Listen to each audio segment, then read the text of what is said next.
America, Daddy Mac. Dan's 30 years got our way, trading life and markets every day. Rusty's chained to the mines, digging deep day by day. But when Option Omega releases new features, he's free to come out and play. Option Omega, you're trading home, where every move makes you feel less alone.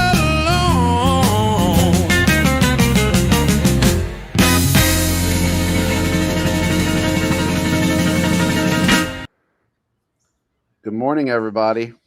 Morning, Troy. Morning, everybody. We when the cat is away, they say the little rats will play.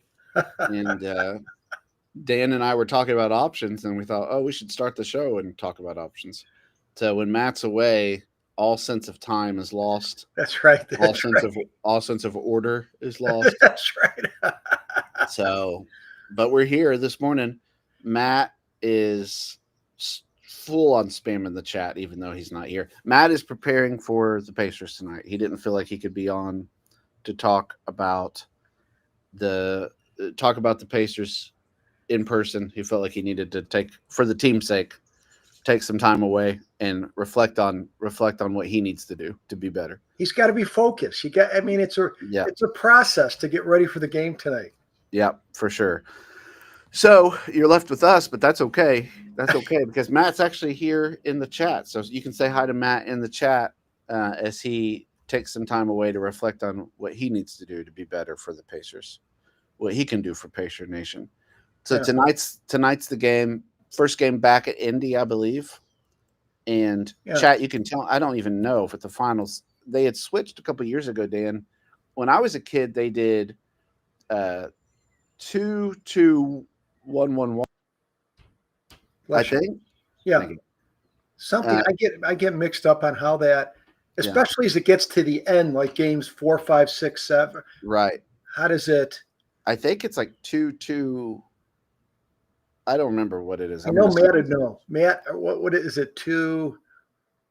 I forget what it is, but yeah, I'll tell you, it's all good going. The fact that they, you could say all you want about how it's been going so far, but they're going back.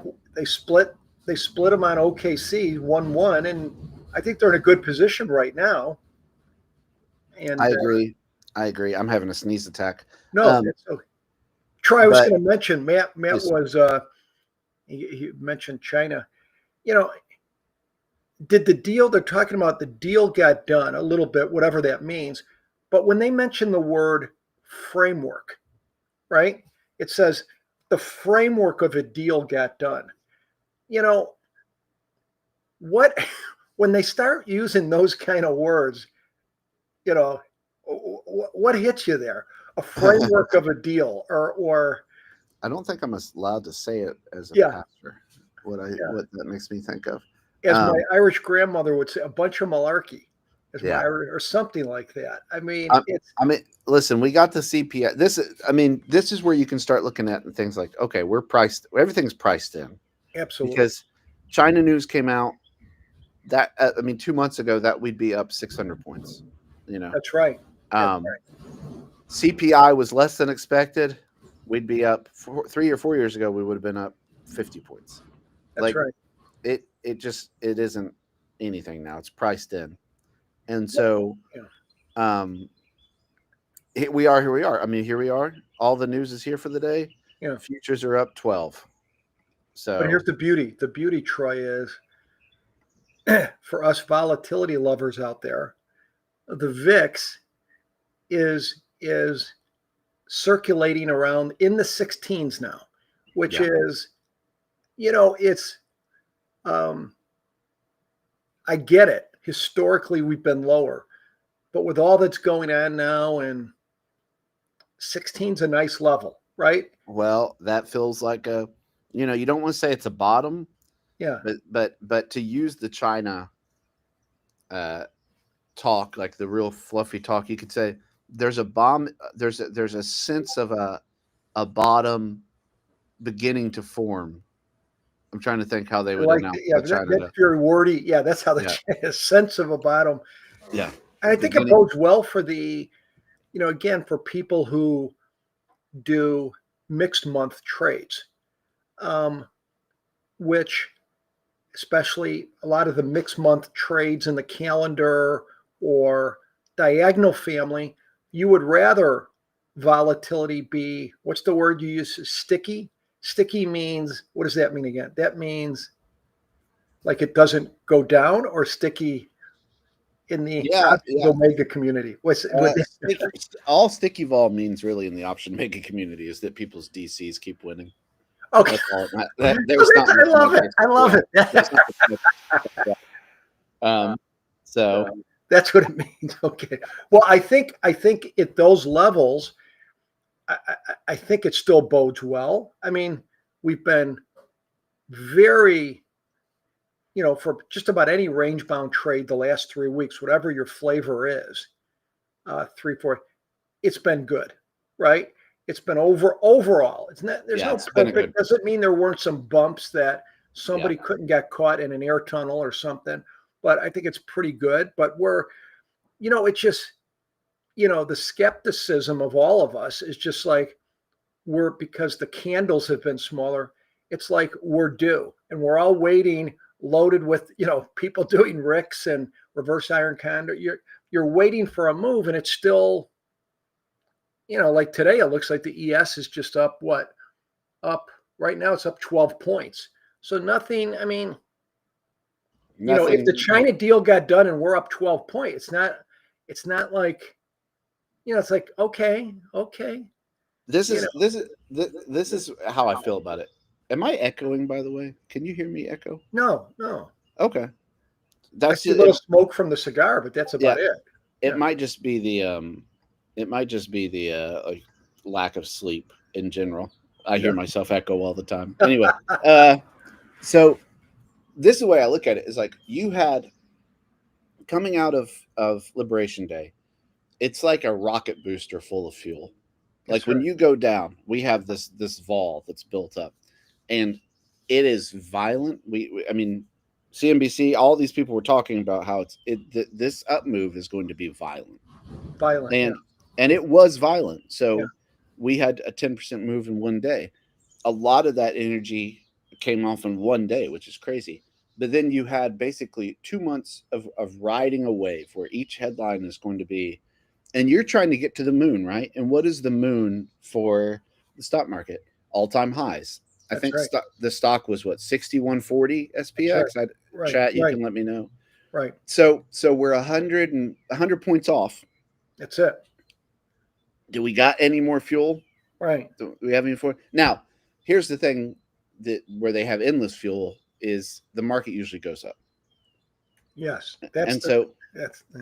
Eventually, if it doesn't go down, it will go up. So at this point, you kind of you want a booster to get it over that hump, or what you don't want is for it to crash or to go down fast. Yeah. And so the range bound, I think, if you're trying to, I mean, if you're conspiratorial and you say words like the market is, what are they doing? I think I like that. I like that. If I were them, whoever they are, and I wanted to get to all-time highs, but I know I'm running out of fuel, you just try to not let them crash it. Right? That's right. Range bound's fine. If we have a 20-point dip, a 30-point dip, it's fine. Just don't do anything crazy. Yeah. I just think you have to have more, somehow just be comfortable with, I mean, sure, we can go up and we've been going up, but when you look at maybe the potential speed or the limit of it, it's like VIX, could VIX go to 15? Well, of course. But I think if you said to me, would it be difficult for VIX to go under 15? I'd say very difficult right now. And that's only a point in something. But if you said to me, on the other hand, would it surprise you if we hit 25? I'd say, well, maybe it's got to hit 20 first. But I'm more concerned with VIX going up. I'm more concerned with having enough room on the downside on trades, right? So 100%. something either something with no risk on the downside or something that can handle 100-point move. And so it's tricky, right? Because it's tricky in the sense that, yes, we are going up at a relatively slow pace. You have to be aware of that.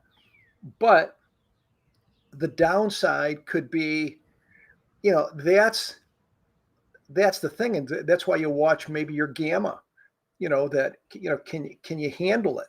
So I think but it's still good. I mean, it's still, it's just some people can be, but those things can happen. And that's why I think like with mechanical trading, you keep going. I mean, I'm not saying you be stupid about it, right? If you have, I mean, there were some catalysts like yesterday.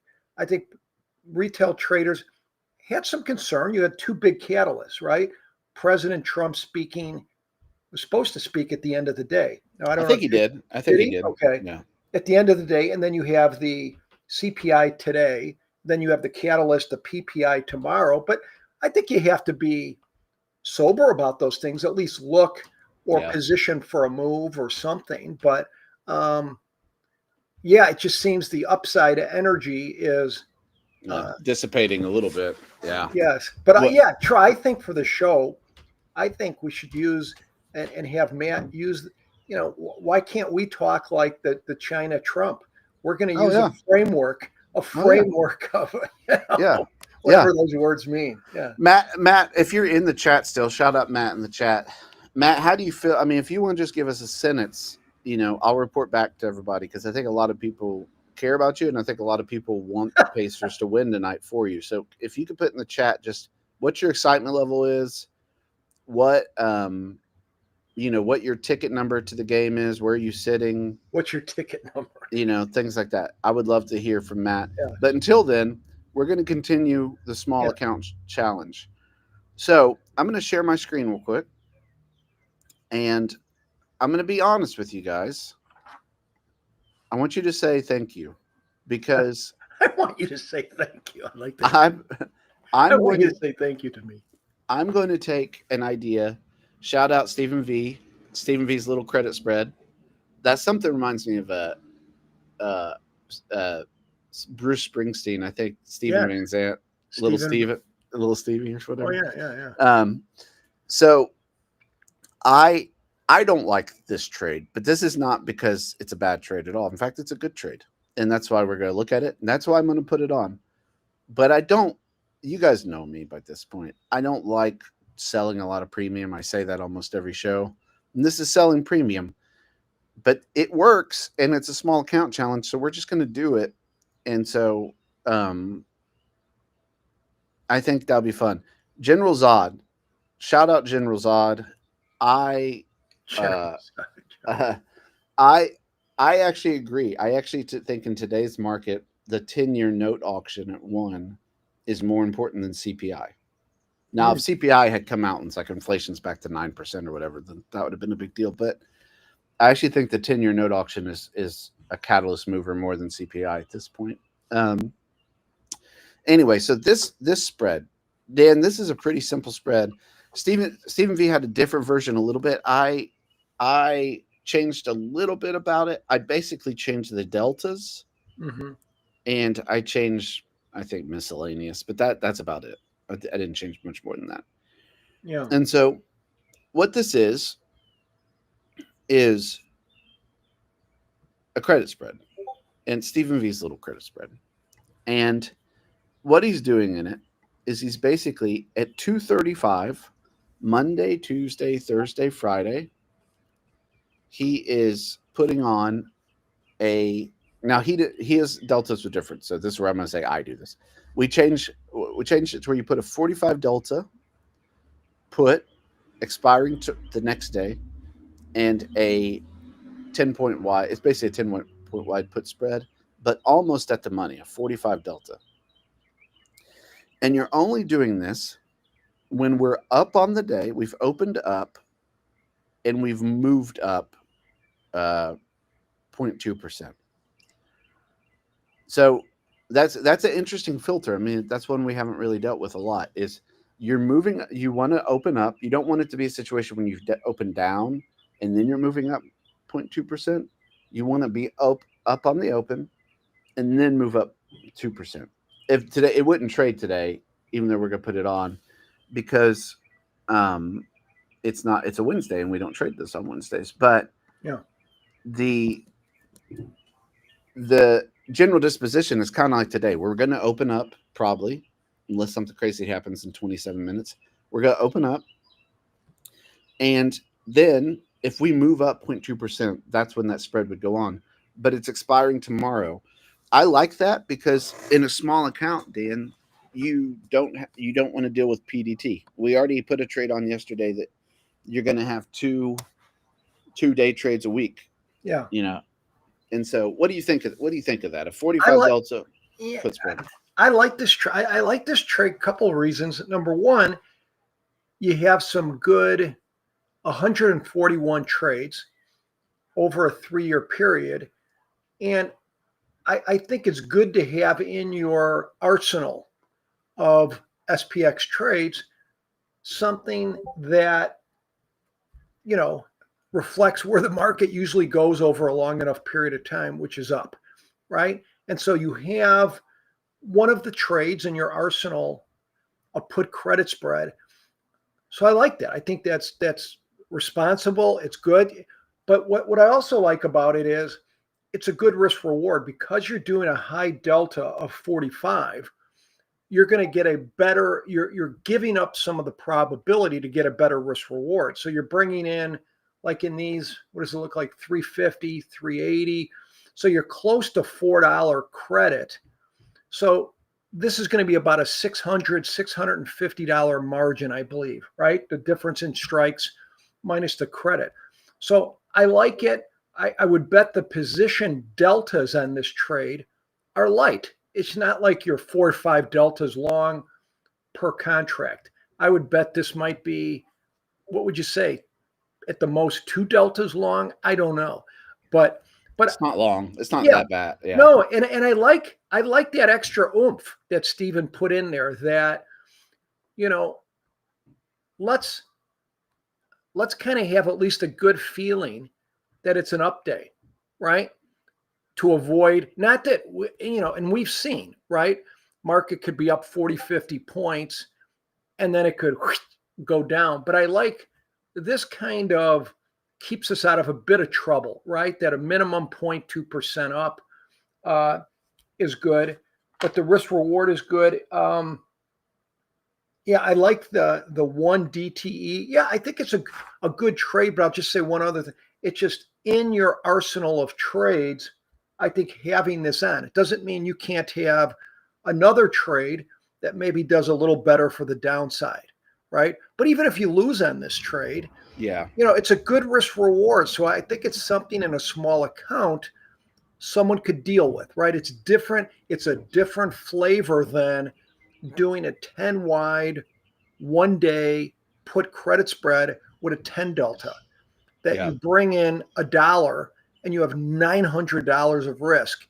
And when you lose, I think especially on a newer or smaller trader, if I lose, I mean, obviously there would be rails on it, but still you could lose a big chunk here. Yeah.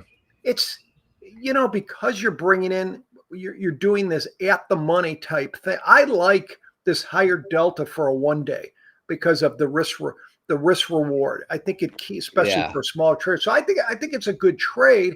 And I think to encourage people to keep it going is look at this as, hey, the market generally over a, what do you call it? A 2-year period or 3-year, geez, the win percentage is wonderful. The capture, you know, it's a good trade as long as you can stick with it. And I think I think this is, I like the trade. I mean, I'm sure there's always, some tweaks one could make, but this looks pretty solid.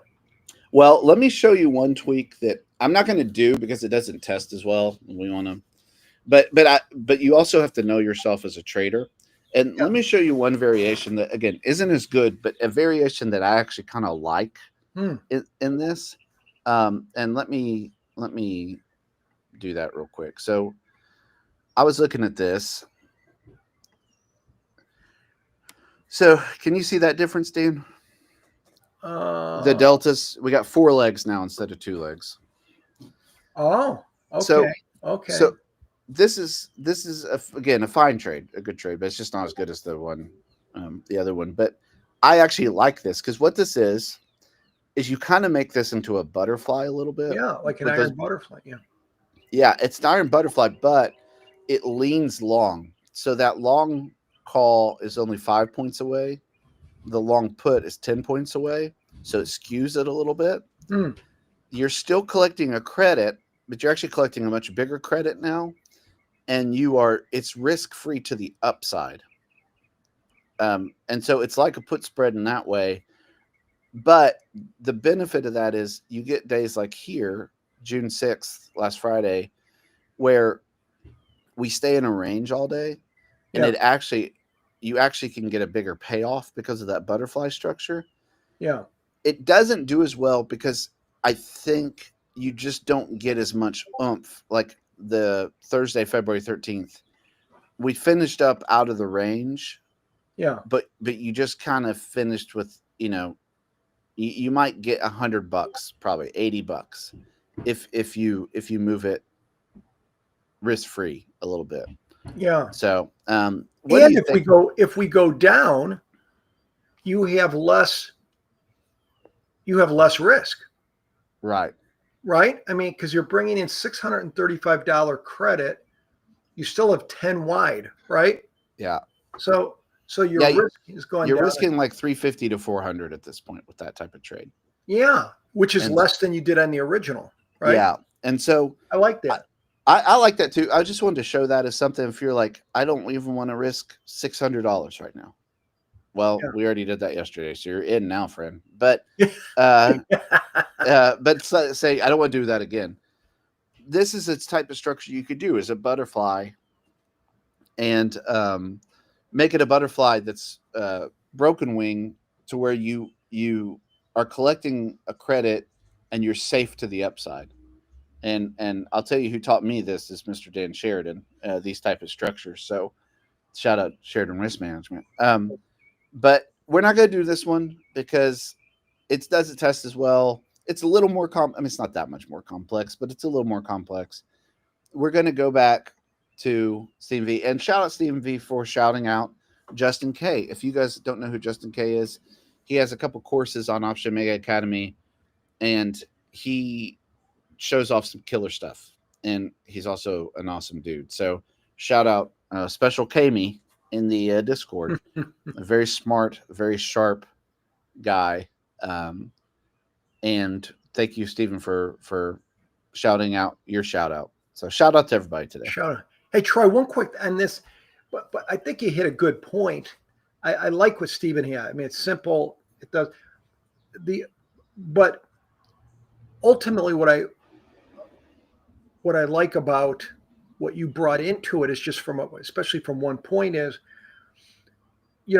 we can say all we want for I've been working with a lot of beginner traders over the years, and they can say, and I would include myself in that when I was learning, we could all say, I believe the test, I believe in it, I'm on board. But the minute they have their first big loser, the faith system they're very fragile, small account traders. So I think one way to keep the sanity, like the first example, I think Stevens, your max risk on the downside would be 600, right? Now, were there rails on that on the downside? No, it's a set it and forget it. Okay, so the max risk 600. The second example brings the max risk to what, 400, Troy, somewhere around there, or a little bit less?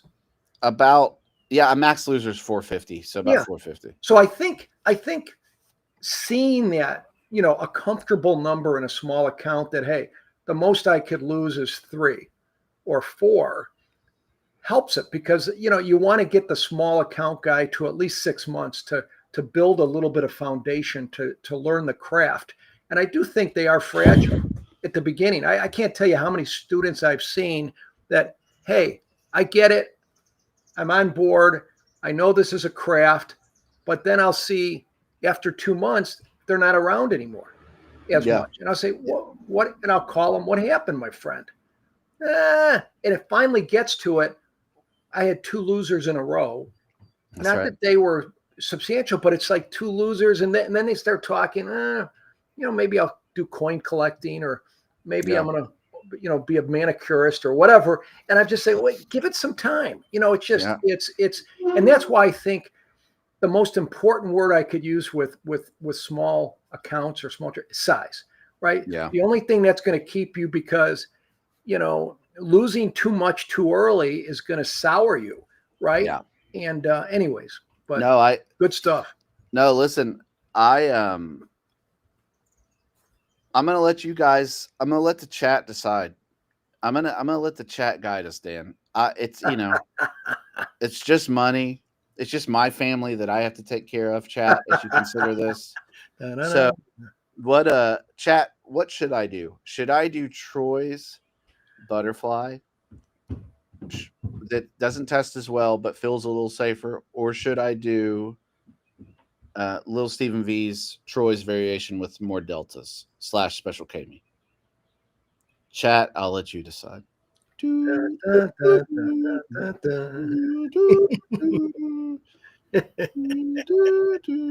gonna give it some time to breathe while you guys are talking about that. Yeah, and we'll figure this out. Joseph, don't say that. Joseph says do both. That's how I usually. That hurts my feelings. Yeah, I've got young children, Joseph. I can only do so much. But it's interesting, and I hate to be that talking out of both sides of the mouth, but part of me says, Troy, yes, okay, you have a little bit less risk, couple $100 on the one that Troy did with the put side. But if you're asking me for a beginner and a small account, I still may lean to the put credit spread because it's simpler. It's 2 legs. I think it's easier to get your arms around type of thing, right? I mean, so it's whereas doing a 4-legged broken wing beast might be a little, that would be the negative, I think, on that.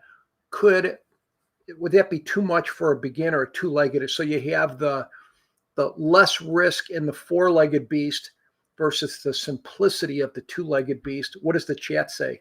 What are they? The chat's just killing me because they want me to do both. But listen, they want me to do both. Here's why I'm not going to do both. I'm not afraid of it. I'm not afraid of it. I promise you. I double dog dare you. I could do it. It's not a big deal. It's not a big deal. I do stuff like that all the time. But this is why I'm not going to do that. Especially after your sauna stories yesterday. I know. Who could doubt you on any of this stuff? I mean, well, one of them. This is why I'm not going to do the butterfly right now. How about we? I think we can come up with a good happy medium. Yeah. I'm going to do the puts credit spread. We're going to automate this here in a second. I will do a butterfly. We will find a butterfly for tomorrow. Yeah. For the small account challenge to automate. That's a lot better. I'm kind of Dan, I don't know if you know this about me. I'm kind of a butterfly guy. So we can find a better butterfly, I think, for the small account challenge. The other part is because I have other options on in my account. Few. Yeah. Few. I don't want to risk those secret better tests that I run by skipping them because some of them are not move conflicted strikes. So I don't want to have this on when I have stuff at the money. So anyway, here we go. We're going to automate this. Lil Stevie V, shout out special K-Me. I'm going to just to remember less this loses immediately. And people are like, man, Lil Stevie V, what's your problem, dude? I'm going to put this in here that this is Troy's variation. So you can blame me. Taking the leaders lead from the front, they say. That's so. All right, so I did one contract. I'm going to put on for this the 5 cent because this is SPX, and I'm going to give this a 3-minute window. Hmm. So, and let me double check. Did I put it active? Yeah. Cool. All right, here we go. It's live. So it's not gonna trade today, Right. but it is going to probably trade tomorrow on, and it's gonna trade any day that we yeah, it doesn't matter. It's not gonna be put on today. So we're good. And that gives us some time. Tomorrow we'll give some cool butterflies. We'll look at some butterflies. For SPX, you can do stuff with that butterflies to set it and forget it. And I'd like to do that a little bit. So, and maybe we'll look at a downside butterfly, which is a little more. I think that'd be very popular right now. Yeah, downside butterfly might be fun. So maybe we'll do that tomorrow. But Dan, I mean, listen, we're here for Matt, win, lose, or draw. That's right. Right? We're Pacer Nation with Matt. Yeah. They say there's only two types of things in OKC. Oil and basketball players, and Wow. I prefer oil. I like oil. So. Well, and the other thing I tell you, my niece lives in OKC, and we would visit her quite a bit. And I said, I've never seen more. What's the truck that they have a lot in F? Is it 150s? F what? What's that? What do you have, Troy? What are the? I have a F-150 King Ranch edition. Okay. Because I'll do 2 to 3 trades at one time. You tell him, boy. You tell him. I have a 2009 F-150 with 230,000 miles. Wow. Because I like to party a little bit. I like to party a little bit. But would you agree? I don't know if there's stats out there. If there's many places in the United States over OKC that would have more F-150 people. Oh, listen. When I'm from Texas. Oh, yeah, that's right. Yeah. When I lived in Texas, I would go back and visit. And I remember it was like the first summer I'd been driving. I was driving to Texas by myself.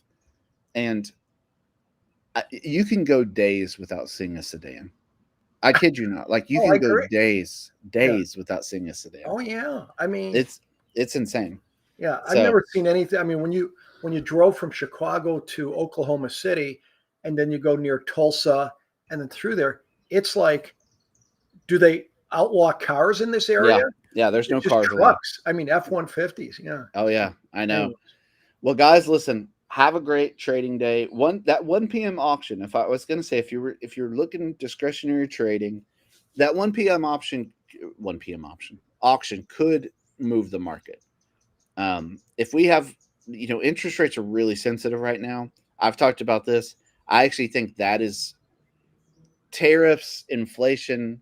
Inflation is the interest rate, but tariff takes a back seat to a 10-year interest rate. Yeah. And so if you can't sell these things and yield starts rising, look out. So on that note, doom and gloom note, go Pacers. Yes. And we will see you guys tomorrow. We'll look at some downside butterflies tomorrow. Yeah. All right, guys. Have a great rest of your day.